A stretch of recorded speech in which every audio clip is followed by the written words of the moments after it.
All right, so I'm out of the apiary today and in the kitchen because we're going to try our hand at the first batch of Black Bear Honey Mead.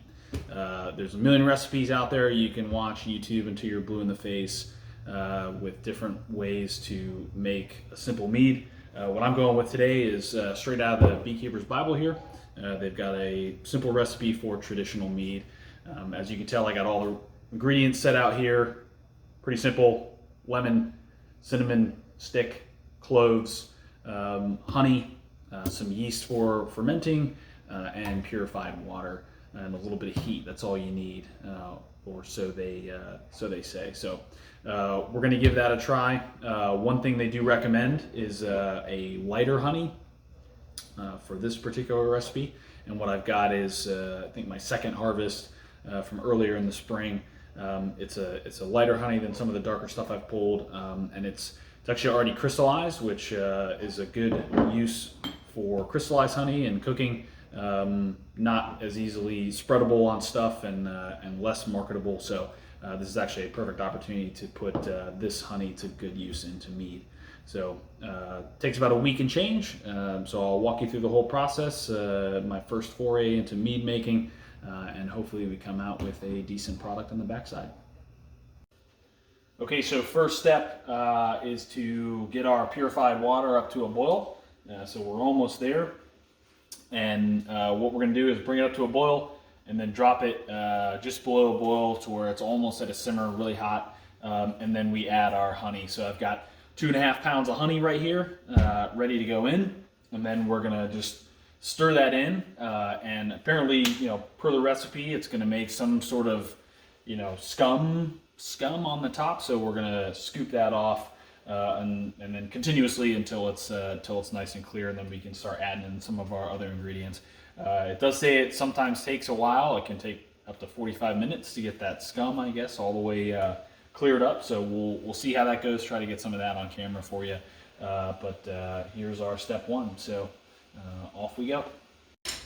All right, so got our water up to a boil. We've brought it back down to a slight simmer. So we're going to go ahead and add in our 2.5 pounds of honey, hopefully without scalding ourselves.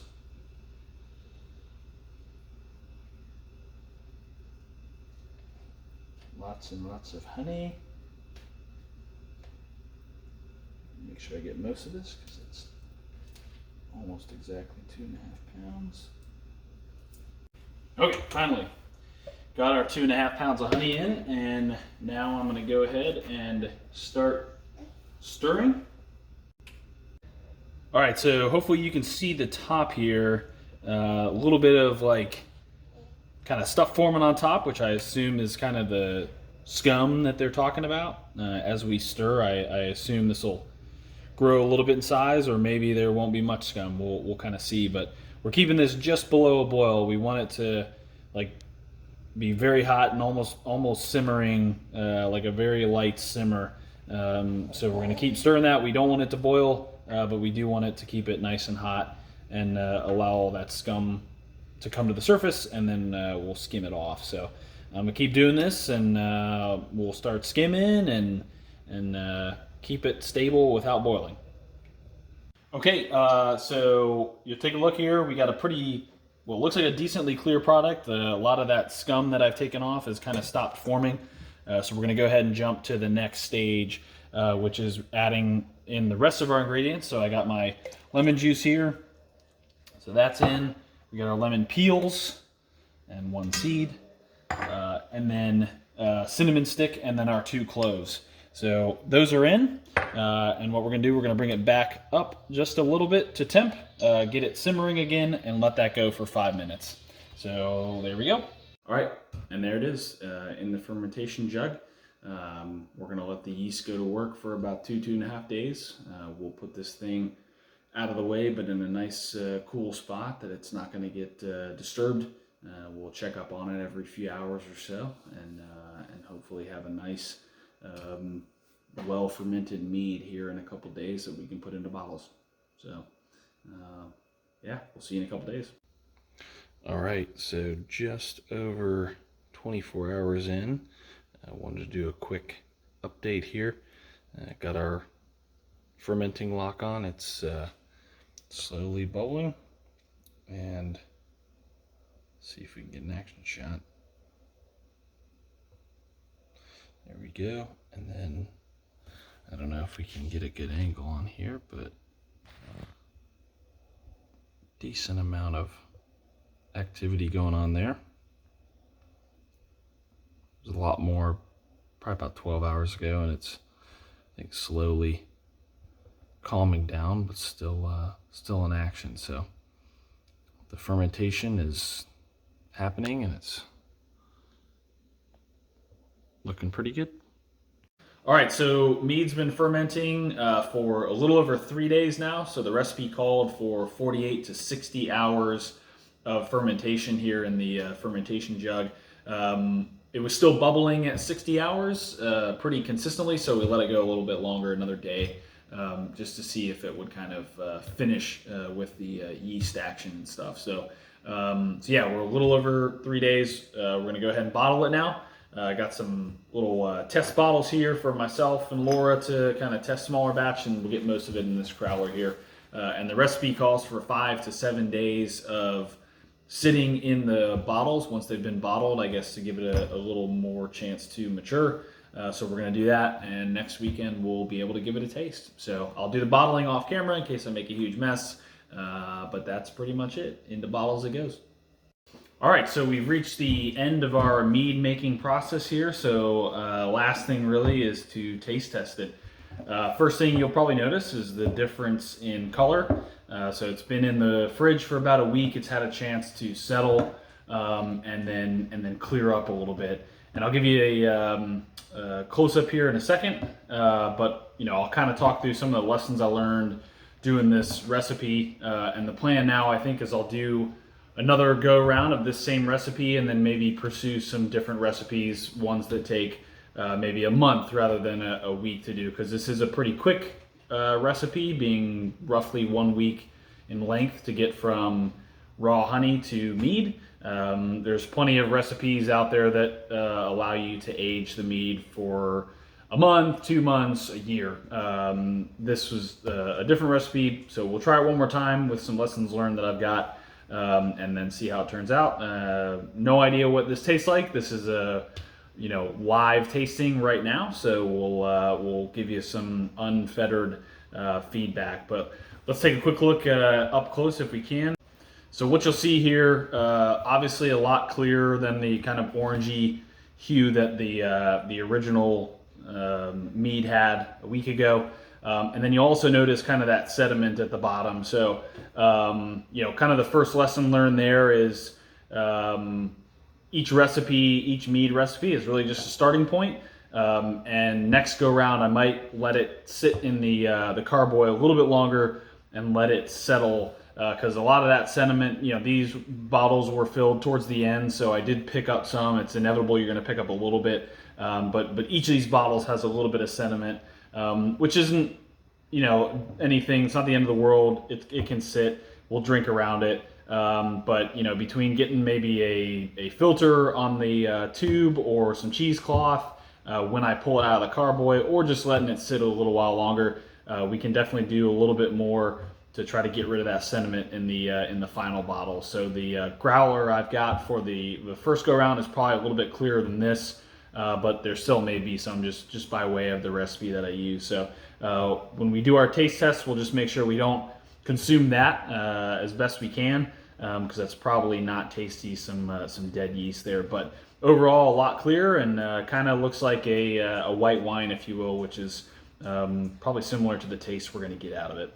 All right, so before we do our final taste test here, just a couple other quick lessons. I'm not going to videotape the next go around because it'll be the same recipe, but some things I didn't do that I will do for the next one. Probably let it sit a little while longer. It doesn't hurt to let it kind of mature that way, let the fermentation process go a little longer. Also, I got a hydrometer here. So right now I have no idea what the ABV is going to be on this. We're just taste testing it and hoping it doesn't kill us. This will actually allow me to measure the ABV. So I have it now, but I didn't do an initial reading. You're supposed to do an initial reading pre-fermentation, and then a second reading post fermentation, and that's how you get an accurate ABV. Since I didn't do the original one, no point in doing a follow-on one because we have no idea. And I've also got a little bit of nutrients. So plenty of recipes you'll find on YouTube recommend using nutrients to help feed the fermentation process, because the honey may not provide all the necessary nutrients for a really good fermentation. So I got myself a little bit of nutrient. We'll play around with it. Like I said, recipes are really just a starting point, and then you can kind of fudge with them as you see fit. So plenty of honey to play around. So we'll get a few more recipes down, and then hopefully have a recipe we can settle on, and then repeat the process over and over again. So just a couple of lessons learned. I'll keep doing the trial and error process with future meads, and we'll go from there. So without further ado, we'll go ahead and use our little test bottles here, and I will try to limit the amount of sediment we get in there. So just rapid fire feedback here. As soon as I popped it open, you probably heard it, and now we've got some instant bubble. I could immediately smell a very sweet honey flavor that came out of it as soon as I popped it open. So very strong. Yeah, very noticeable. And with those bubbles, it's also kind of bringing some of that sediment up. So what I might do is just pop this one open, let that kind of do the same thing, and see if we can get some of that to settle back down.